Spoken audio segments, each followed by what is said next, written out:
Radio city podcast. 19वीं सदी के मशहूर साइकोलॉजिस्ट कार्ल मार्क्स ने इजाद किया था द कॉन्फ्लिक्ट थियरी का, जिसके अनुसार हमारी सोसाइटी में हमेशा हैव्स एंड हैव नॉट्स के बीच कॉन्फ्लिक्ट चलता है और चलता रहेगा।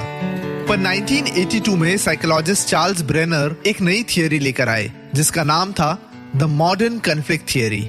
ब्रेनर की मॉडर्न कॉन्फ्लिक्ट थियरी ये कहती है कि किसी भी psychological disorder specially when it comes to ego पैदा होता है कॉन्फ्लिक्ट थियरी की वजह से। उन्होंने कॉम्प्रोमाइज फॉर्मेशन यानी सुलह करने का सोल्यूशन दिया। पर 2011 में हिंदी फिल्मों में आया एक ऐसा कैरेक्टर जिसने द मॉडर्न कॉन्फ्लिक्ट थियरी को नकार दिया, क्योंकि उनके हिसाब से अगर ईगो हर्ट हुआ है तो कॉम्प्रोमाइज सोल्यूशन या सुलह का कोई काम ही नहीं, क्योंकि कुछ भी करने का पर जयकांत शिकरे का ईगो हर्ट नहीं करने का।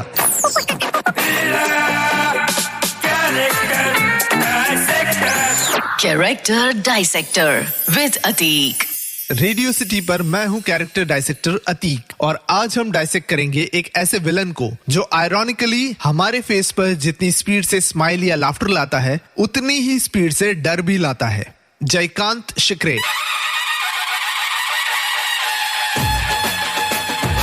कई सालों बाद एक ऐसा विलन आया था जो हमें हंसाता था, गुदगुदाता था, अपनी हरकतों से चेहरे पर एक स्माइल ले आता था। जयकांत शिकरे के डायलॉग्स जैसे आली रे आली माजी बारी आली, या फिर म्यूजिक सिस्टम बचता है और मेरा सिस्टम बचता है, या चीटिंग करता है तू, चीटर है तू, आज भी हमारे चेहरे पर हंसी लाता है। पर पलक झपकते ही ये जयकांत शिकरे तेरी खाकी की कसम खाक में मिला दूंगा तेरे को जैसे डायलॉग्स बोलकर हमें गूज़बम्स दे जाता है। जयकांत शिकरे का कैरेक्टर शायद इसी कॉन्ट्रास्ट की वजह से फेमस हुआ था। गोवा के मिनिस्टर जयकांत शिकरे के किरदार का सबसे डरावना एस्पेक्ट है उसकी आंखें। आज भी अगर हिंदी फिल्मों के फैंस को पूछे कि किस विलन की आंखें आपको सबसे ज्यादा डराती है, तो मोगैम्बो के अमरीश पुरी के बाद नाम आएगा जयकांत शिकरे के प्रकाश राज का।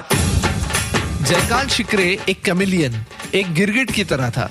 चारों कोने चित हो जाने पर एक बकरी के बच्चे सा मासूम और भोलापन हंसाता है हमें। And when the tables turn he becomes a ferocious lion.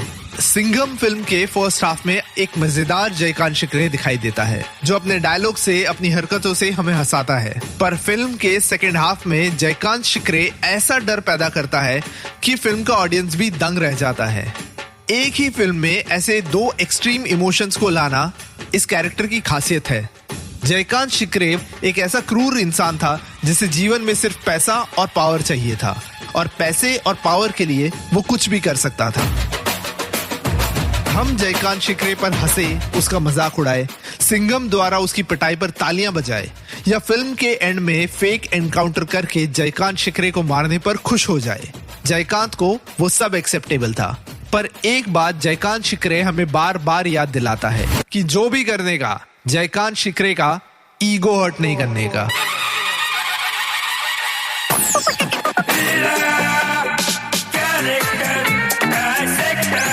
Character dissector with Atiq.